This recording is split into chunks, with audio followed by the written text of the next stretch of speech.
আজ আমি যে দাম্পত্যের কথা বলবো তাদের আপনারা হয়তো কম বেশি সবাই চেনেন। সোশ্যাল মিডিয়ায় তাদের সুন্দর সুন্দর ভিডিওগুলো মানুষের মন জয় করে নিয়েছে। আজ আমি গৌরব ও চিন্তামণির কথাই বলছি।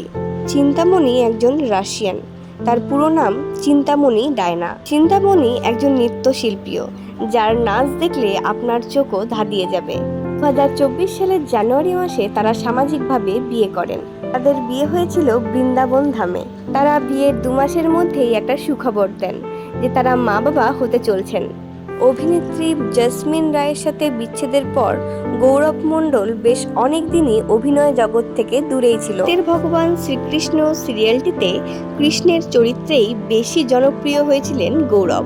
যাই হোক, সেগুলো এখন অতীত। গৌরব ও চিন্তামণি এখন বৃন্দাবন ধামেই থাকে এবং তারা শ্রীকৃষ্ণের পূজাও করেন। মাঝে মধ্যে তাদের ভিডিওতে বৃন্দাবনের গোশালাও দেখা যায়। গৌরব ও চিন্তামণি খুব সুন্দর একজন ফুটফুটে কন্যা সন্তানের জন্ম দিয়েছে।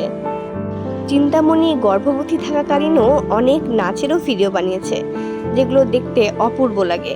আপনাদের কাছে গৌরব ও চিন্তামণিকে কেমন লাগে অবশ্যই কমেন্টে জানাবেন। কিন্তু আমার তো মনে হয় স্বয়ং রাধাকৃষ্ণই উপর থেকে নেমে এসেছে।